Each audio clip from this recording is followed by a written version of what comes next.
nós, por todos aqueles que não puderam estar aqui por algum motivo, a todos que estão acompanhando o Evangelho de casa. Peço auxílio dos mentores espirituais nos trabalhos de hoje, para que transcorra na mais perfeita hora e para que assim possamos auxiliar a todos os irmãos que Deus permite a entrada neste lar. Que assim seja. Pai nosso que estais nos céus, santificado seja o vosso nome. Venha a nós o vosso reino. Seja feita a vossa vontade, assim na terra como nos céus.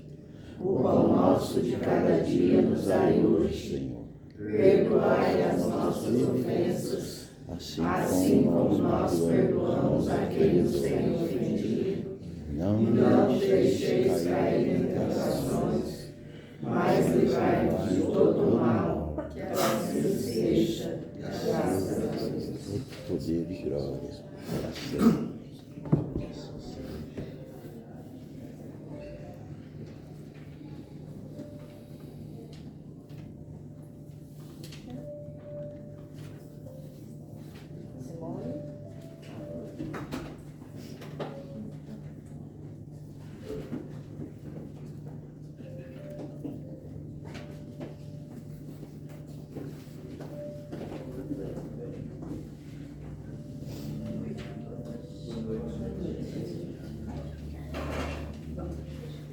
Boa noite a todos. Sejam bem-vindos. Que a paz de Jesus esteja nos nossos corações. Assim seja. Possamos encontrar aquilo que viemos buscar. Muito embora a gente ache que vamos buscar alguma coisa, às vezes a gente tem que levar outra coisa, né? Seja a vontade de Deus. Caiu, não separaram e Deus juntou. Isso está no capítulo 22. E vem como subtítulo Indissolubilidade do casamento.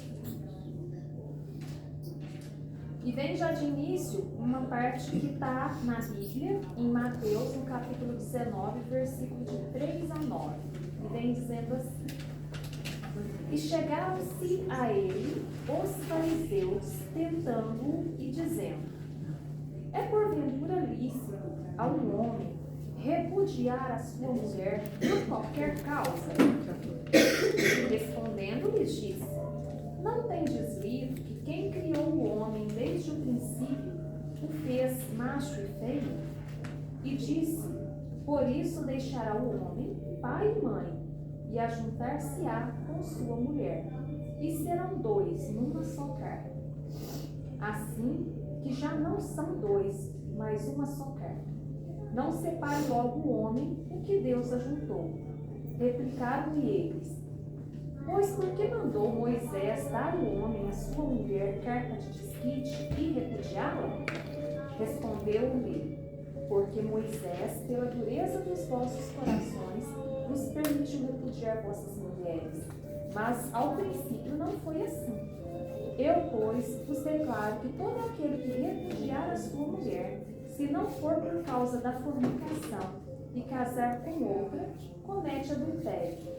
E o que se casar com o que o outro repudiou, comete adultério.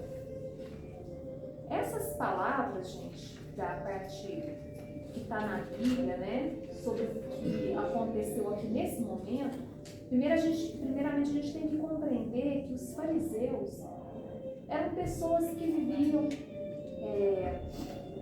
tentando provar que pertenciam a Deus, que faziam parte, né, dos eleitos de Deus, mas que eles viviam simplesmente por aparência. Eles não viviam a verdade de Deus dentro de seus corações, intimamente. Eles viviam isso de maneira externa. O que era isso? Através dos rituais, né? Os rituais que a gente tanto conhece. Os rituais que são: eu frequento muita igreja, eu rezo não sei quantas vezes ao longo do dia, eu rezo o terço, eu faço peregrinação para não sei onde, eu faço penitência. São tudo rituais. A verdade de Deus, vivenciar aquilo intimamente dentro de si, isso é verdadeiramente manter uma relação com Deus. E aqui os fariseus, eles viviam de aparência. Se vestiam muito bem, ficavam nas praças fazendo orações, para que todos enxergassem que eles pertenciam a Deus. Que eles eram os verdadeiros discípulos de Deus. E aí, gente, eles, ao conhecer Jesus, sabiam que Jesus vinha falando de uma verdade diferente. Tanto é que vocês veem várias passagens na Bíblia em que os fariseus chegam até Jesus e fazem perguntas. Não é porque eles não sabiam, não, eles conheciam muito bem a lei. Eles sabiam o que é que dizia lá em Moisés, só que eles queriam pegar Jesus pela palavra de Jesus, fazer aquela comparação do Velho Testamento com o que Jesus tinha para propor naquele momento. Entende? Quando você quer pegar outra pessoa no puro, então eles tentavam. Eles vinham jogar uma situação para Jesus, para ver se Jesus falava alguma coisa que ia contra a lei, e então eles iam acusar Jesus. Só que Jesus, como a gente não sabe, era muito inteligente. Né? É muito inteligente. E ele sabia o que ia dentro do coração daqueles homens que estavam ali, fazendo tentativas, né? Armando situações. E aqui eles vieram e perguntaram, né? Sobre se era ainda, se dentro, né, do que Jesus estava ensinando, se era permitido o homem, porque naquela época o homem é que dava a carta de desquite. Hoje qualquer um dos dois pode pedir, né, divórcio, separação. E aqui ele fala assim, o que ele fala? Ele fala que aquilo que Deus ajuntou, que o homem não separa. Só que não é todo mundo que vai lá e casa, né? Ah, vou lá casar na igreja. Ou tem igreja que às vezes nem casa na igreja, casa só no cartório. Mas tem a bênção do pastor. Ah, casei, então agora quer dizer que é uma união instituída por Deus. A união, gente, instituída por Deus verdadeiramente é aquela que os dois corações estavam envolvidos numa única verdade, que era o amor. Digamos que uma pessoa vai casar com a outra, uma tem interesse, a outra tem outra. Eu vou casar porque eu quero ficar rica e o meu parceiro não vai casar com dinheiro. Estou casando por amor? Não, tem interesse. Ah, eu quero casar porque eu quero ter filhos e o que a sociedade vai dizer se eu tivesse filhos enquanto sou solteira. É outro motivo, não é necessariamente o amor. Ah, eu vou casar. Eu não amo tanto essa pessoa, mas eu quero construir um lar, uma família. Quero construir algo de verdade perante Deus. É uma união de amor. É uma verdade a ser vivida. Então, o que é uma união por amor? É aquela que verdadeiramente foi por amor. Foi juntado por Deus, porque o que Deus junta é por amor.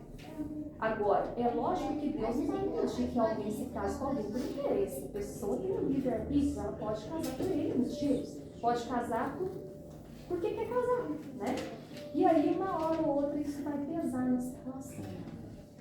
Às vezes, a pessoa se casa enganada e, de repente, às vezes o outro é agressivo. Às vezes não era bem o que se esperava, né? Aí há necessidade de, às vezes, uma separação. E eu vejo que muitas pessoas, às vezes, se separam e jamais se perdoam por conta disso. E não pode ser assim, não. Se por algum motivo a pessoa se casa, por algum motivo teve que ter a separação, seja porque não teve realmente a condição de viver juntos, e era melhor viver separado, entenda que era aquilo que dava para si. E passa a viver uma vida com mais verdade, com melhores escolhas. Deus não está aqui julgando, não pode separar. Nem Deus, nem Jesus, ninguém está julgando. A gente faz escolhas na vida porque Deus nos permite o livre-arbítrio. Mas aqui Jesus vem dizer, aquele que se uniu por amor, o que Deus ajudou é por amor, né? Que o homem não separa. Só que aí vem outra questão por fora. é uma união perfeita. É aquele casal perfeito. Não briga, não se desentende, todos os dois concordam em tudo. Isso não existe. Pode esquecer, gente. Onde tem duas cabeças, nunca vai estar pensando igual. Só que o amor, gente, requer respeito, apesar das diferenças. O amor requer perdão, apesar de estar ferido. O amor requer o quê? Conhecer o outro, dar atenção, dar carinho, estar presente. Né? É saber que pode contar com o outro em todos os momentos. Isso é verdadeiramente, né, estar ali presente. Aí a gente às vezes fala assim, mas isso não é amor. Depende, né, gente? A televisão prega que amor é outra coisa. A gente tem que descobrir o que é o amor.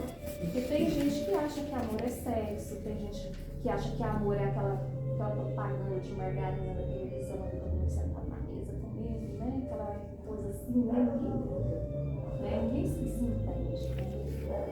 E não é assim.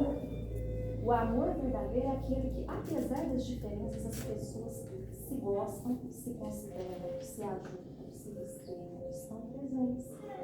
E aqui, vale lembrar que também não vale a pena a gente, às vezes, desconstruir o casamento, encerrar o casamento por qualquer besteira que seja.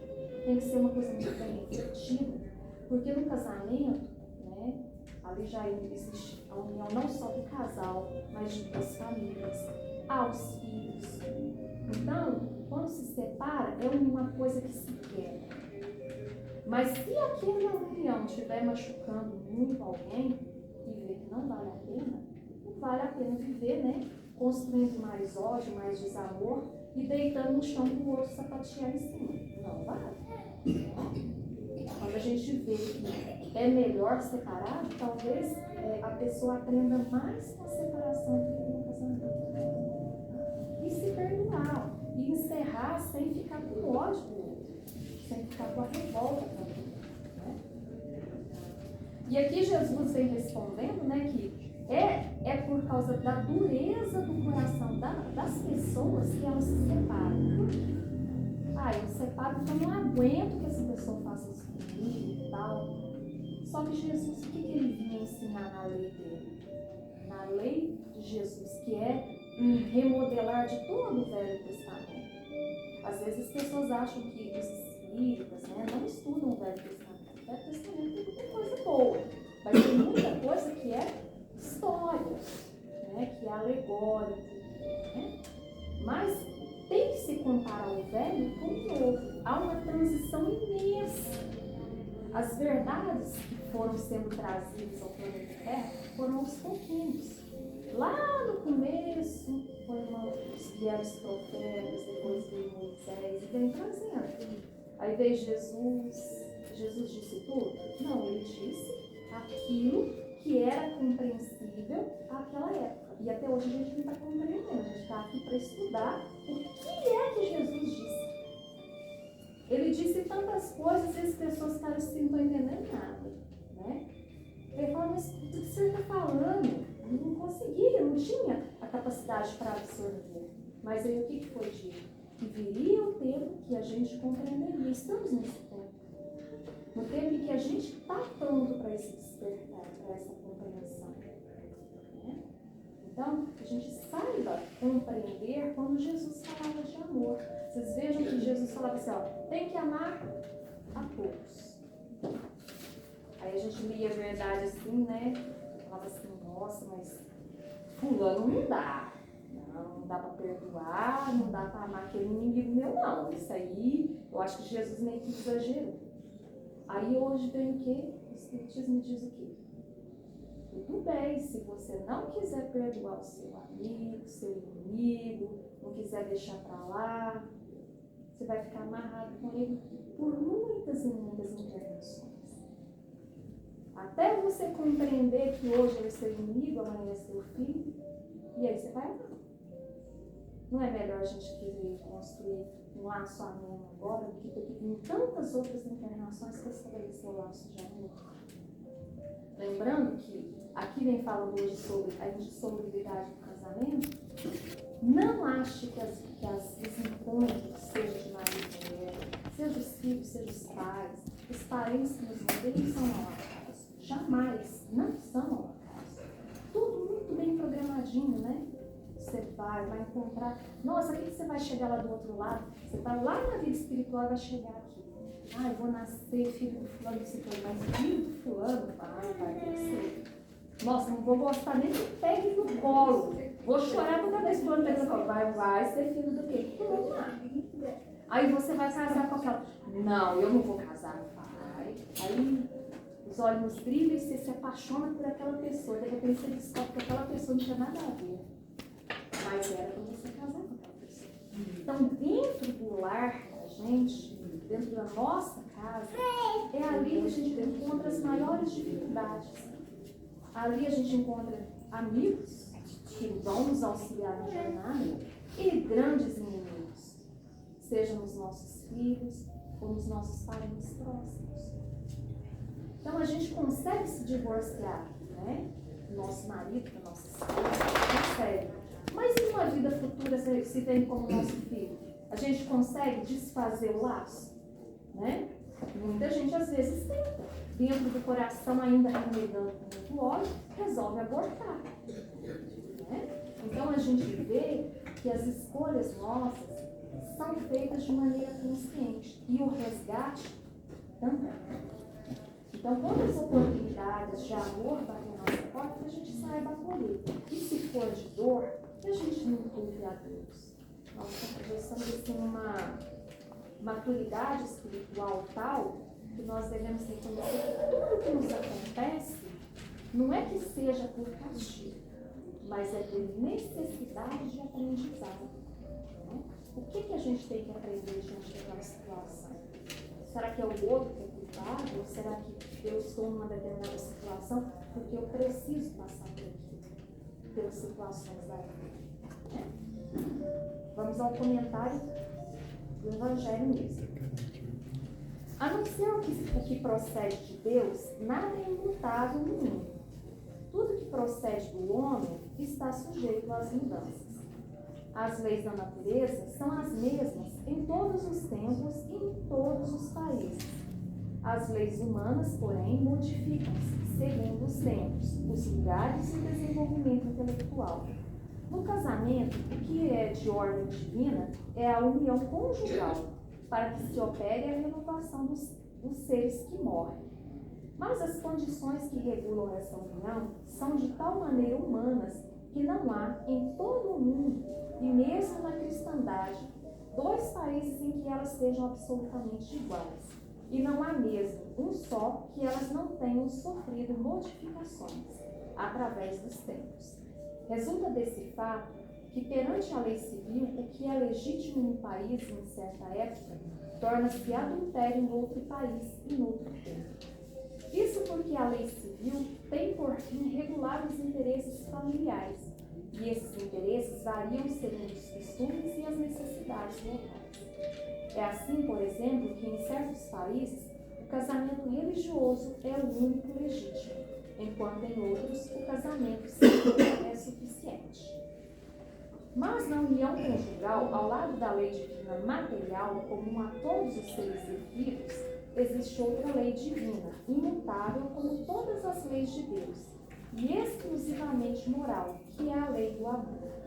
Deus quis que os seres se unissem não somente pelos laços carnais, mas também pelos laços da alma, a fim de que a mútua afeição dos esposos se estenda aos filhos, e para que sejam dois em vez de um, a amá-los, tratá-los e fazê-los progredir.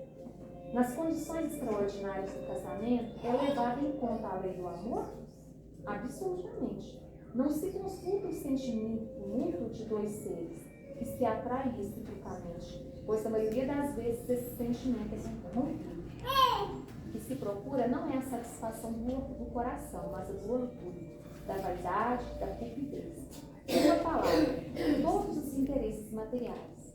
Quando tudo corre bem, diz-se que é segundo os interesses, diz que o casamento é conveniente. E quando as bolsas estão bem equilibradas, os esposos são igualmente harmonizados e devem ser muito felizes. Então vocês veem aqui que, diante do mundo, pode-se dizer que um casamento é feliz porque o casal ali se equipara, né? Tem mais ou menos a mesma quantidade de dinheiro, os dois trabalham, os dois têm os mesmos interesses comuns. Já na lei de Deus, isso não tem nada a ver. O que vale é a lei do amor. E quando a gente casa, às vezes a gente novo, né? A gente vai casar, a gente às vezes tem ilusões. Isso é isso que leva o casamento a dar certo, isso que leva o casamento a dar certo, né? E o que leva o casamento a dar certo é quando as duas pessoas se respeitam, se amam, se consideram, ouvem o outro, considera a opinião do outro, né? Não é basta assim, só porque está tudo equilibrado, significa que vai ser feliz. Não. Só que aqui vem dizendo que em cada tempo, no tempo antigo, que era valorizado o casamento, era uma determinada coisa. Hoje é outra. Hoje a gente vê que às vezes as pessoas nem se casam, só se unem, né? Hoje já tem até esses casamentos que estão por união e não precisam nem de fazer no civil esse casamento e nem dentro da igreja. Mas é considerado uma união estável. Então vocês veem que vai passando o tempo e as coisas vão se modificando. Mas a lei de amor, que é a lei de Deus, é a mesma desde o princípio do mundo até os dias de hoje. Nós é que não conseguimos colocar essa lei de amor para dentro de Deus. A gente acha que às vezes o amor é o outro trazer flores. Não esquecer da data. Será que é isso mesmo, casamento? Uma união feliz? Né? Então a gente tem que repensar as coisas de uma maneira mais sublime, de uma maneira mais voltada para as leis de amor que Deus considera como verdadeiras. Mas na lei, nem a lei civil, nem os compromissos que ela determina podem suprir a lei do amor, se essa não presidir a união. Ou seja, se não houver amor na união, nada, nenhuma convenção de interesse externo vai levar à frente. Disso resulta frequentemente que aquilo que se uniu à força por si mesmo se separa, e que o juramento pronunciado ao pé do altar se torna então um perjúrio, se foi dito como simples fórmula. São assim as uniões infelizes que se tornam criminosas. Dupla desgraça que se evitaria se nas condições do matrimônio não se esquecesse da única lei que o sanciona aos olhos de Deus, a lei do amor. Quando Deus disse, serão dois numa só carne, e quando Jesus advertiu, não separe o homem o que Deus juntou, isso deve ser entendido segundo a lei imutável de Deus, e não segundo a lei instável dos homens. Então, vocês compreendem que, às vezes, as igrejas usam das palavras de Jesus, usam das palavras que estão na Bíblia para manter as pessoas amarradas e infelizes. Né? E a gente tem que pensar o que é realmente uma união de amor. Né? E a gente escolhe amar o outro. Escolhe. A gente às vezes fala assim, nossa, sei lá, o meu marido bebe demais, meu marido é rude demais e tal. A pessoa pode escolher amar aquela pessoa do jeito que aquela pessoa é. Porque você mudar o outro, você não muda. Você pode pensar assim, eu estou casada com minha esposa, nossa, não faz nada, é muito fútil, né, e tal, eu perco a paciência, conversa demais e tal. São pessoas diferentes. Você pode escolher amar ela, mesmo ela tendo todos aqueles defeitos. Porque se a gente ama o outro, mesmo que o outro seja cheio de defeitos, é um amor maior. Se amar uma pessoa perfeita, todos os outros que estão ao redor querem amar aquela pessoa também, né? Vai ser uma concorrência brutal. É melhor preservar depois defeitinho. Não vai ter muita gente interessada. Ao que você joga pro lado, tem cunhado catando, né? Gente, quer comentar alguma coisa? Eu queria comentar sobre o amor que foi falado. Sim. Para mim, o amor se define em 4 palavras, 4 letras, né? Que o amor é 4 letras, né? A primeira é a doação. Quem ama tem sempre que doar. Por que doar? Quando a gente precisa de qualquer coisa, que a gente quer muito aquela coisa, a gente às vezes não tem condição. Mas o coração da gente está pedindo muito e tem alguém que doa pra gente aquilo, sem mais nem menos. Isso é amor. Isso foi a letra A do amor, a doação. A letra M do amor, comprometimento. O que Deus quer com a gente? Pediu pra gente ter mais amor um no outro. Não é só o amor entre casal, marido e mulher, homem e mulher. É entre irmãos, entre pessoas, mesmo pessoas distantes. Esse amor é cobrado por Deus. E ele requer comprometimento um com o outro. Comprometimento, o que é a pessoa ser comprometida? Ela ter a palavra final. É isso, é isso. Eu sou comprometido com isso, com a palavra de Deus. E o segundo é companheirismo. E sem o companheirismo, o casal não vai para frente, não desenvolve nada. Porque um tem que ser companheiro do outro na caminhada. E a última palavra do amor que eu erro é a renúncia.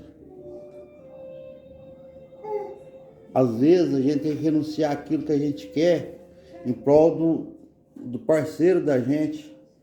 Porque às vezes aquilo que a gente quer prejudica ele.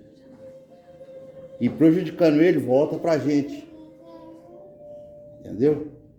Então é a renúncia. Essas 4 palavras para mim destacam bem o que é o amor que Cristo quer da gente, dos filhos.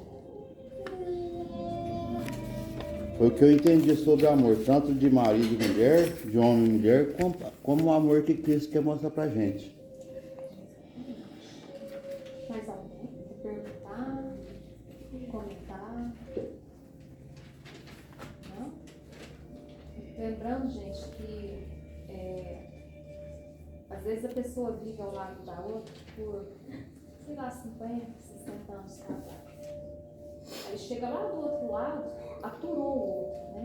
Às vezes não foi uma relação de amor, uma relação do tipo, eu te aguento, é a morte. Né? Aí chega lá do outro lado, até tem uma história de um casal que vivia casado, porém a mulher não suportava. A mulher não suportava o marido. Quando chegou do outro lado, o marido da mulher, depois ela morreu.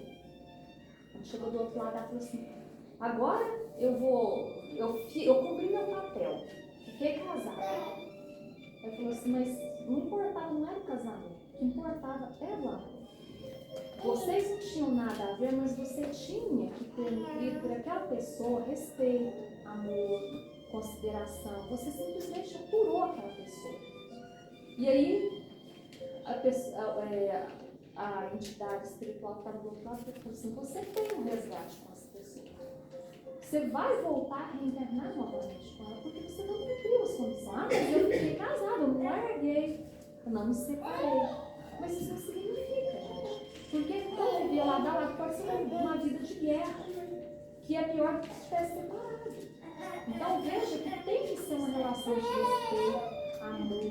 Apesar do outro ser difícil, você escolher ficar do lado daquela pessoa, você tem que trabalhar interiormente aquilo para você não odiar, para você não sentir revolta, querer se vingar e permanecer do lado daquela pessoa. Então escolha amar e estar do lado daquela pessoa sem estar desejando mal, vibrando mal sobre aquela pessoa.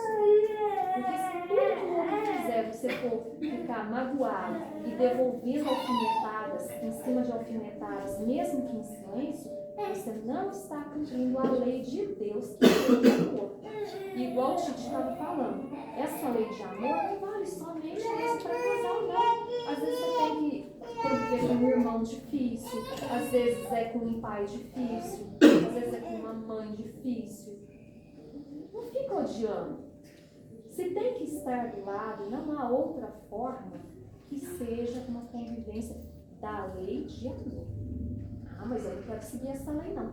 Tudo bem. Em nova oportunidade, né? Em outra encarnação, volta, né? Mais amarradinha, mais juntinha, né? Existe até uma. O Titi falou sobre essa questão do amor independente de casal, tem um palestrante que fala que aquelas pessoas que nascem unidas, né? Nasceu uma moça, aliás, duas moças que eram duas cabeças unidas pelo mesmo tronco. E elas se odiavam. Era um tronco só, cada uma com um braço, e as duas, vocês tinham que compartilhar um braço, esquerdo e direito, e as pernas. E elas brigavam desde quando elas eram bebezinhas, a ponto de muitas vezes ter que amarrar a mão delas para elas não se baterem. Imagina, se o corpo é o mesmo, a única coisa é a cabeça que pensa diferente, elas se batiam. Uma batia na outra, como se na outra não fosse sentir dor. Quem está batendo ia sentir dor, mas o ódio, a raiva era tanta que elas faziam isso. E chegou a um tal ponto que uma adoeceu e a outra não. A que adoeceu pegou uma pneumonia. E a que não estava doente batia na outra e falava assim: sua desgraçada, você vai me matar porque você está doente. De ódio, gente. Agora já imaginou se de tanto você encontrar uma pessoa, você ser obrigado a encontrar uma outra encarnação unidas no mesmo corpo? E uma provação dessa. Nossa, é uma triste provação, mas é uma provação do tipo: quantas encarnações elas devem ter vindo juntas e uma que não não conseguiram, atrapalha? né? Não conseguiram. Então, vem que dentro do mundo de encarnados existem experimentos aonde aquilo que é improvável acontece para a pessoa reconhecer que tem a necessidade de viver em harmonia, né? Para que a gente possa aprender com os exemplos dos outros, para a gente não ter que resgatar de uma maneira que vai nos doer tanto, né? Imagina só duas cabeças pensando diferente e unidas num corpo só. A gente possa ir pelo amor, né? Pelo Amor, e o nosso poder escolher. É um livre-arbítrio que nos escolha. dá.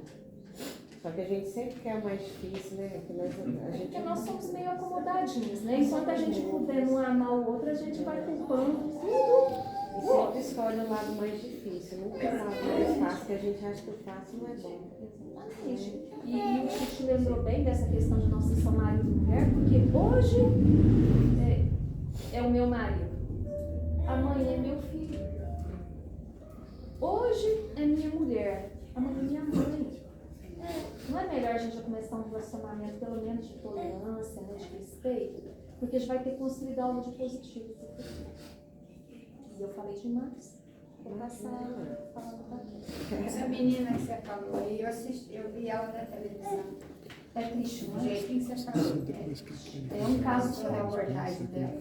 Eu assisti. Veja quantas encarnações tiveram que passar para chegar numa situação assim. Era desse jeitinho, Com a com pressão a cabeça, de corpo, o braço e as... e o sentimento que Passou na televisão, eu assisti isso. Já faz tempo, mas eu lembro.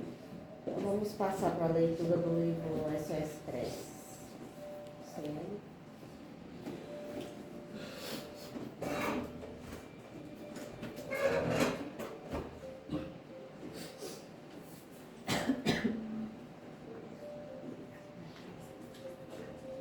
Doar sem olhar a quem.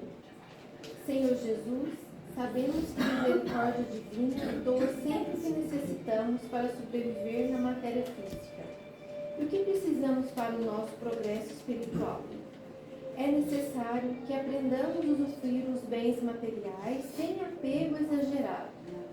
Se formos possuidores de boa situação financeira, o Pai espera que tenhamos bom senso, dando trabalho àqueles que querem ter sustento próprio. Se o necessitado diz querer saciar sua fome, doemos ajuda a ele, sem questionar. Se ele fizer mau uso da contribuição que recebeu, não nos cabe julgá-lo. O que importa é que, perante Deus, tenhamos a consciência tranquila. Afinal, conseguiremos evoluir espiritualmente, sendo doador e jamais julgador do próximo. Jesus esclarecei-nos no amor cristão. E assim seja.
que estão sempre do nosso lado, nos auxiliando, nos amparando e nos dando sempre intuição para que possamos fazer o melhor e doar sempre o melhor que temos em nós.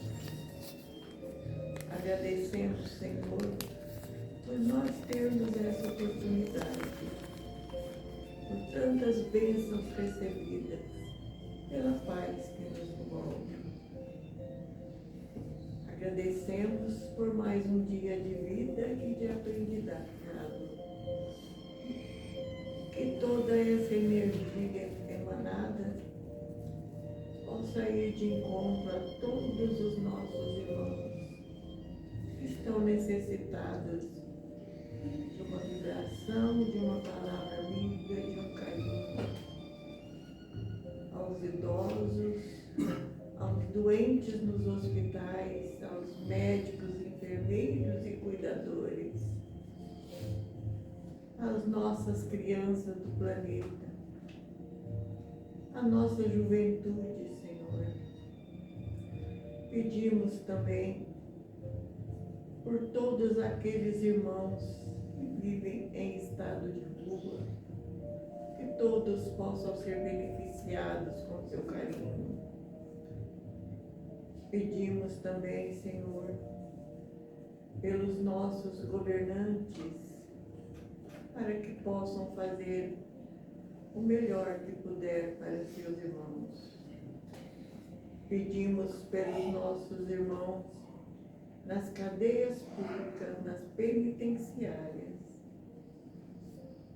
E também pedimos, Senhor, por todos aqueles que já passaram por outro lado da vida, aos suicidas, a todos necessitados de um carinho e de um amparo.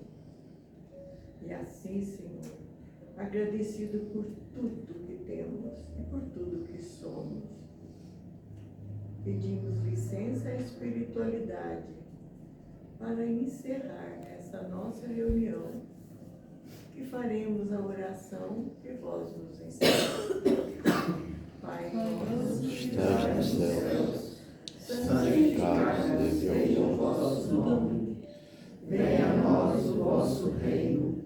Seja feita a vossa vontade, assim na terra como nos céus. O pão nosso de cada dia nos dai hoje. Perdoai as nossas ofensas, assim como nós perdoamos a quem nos tem ofendido. E não nos deixeis cair na tentações, mas livrai-nos de todo mal, que assim seja, graças a Deus. Muito obrigado. E assim, damos por encerrada mais essa humilde reunião de hoje. Graças a Deus. Assim seja.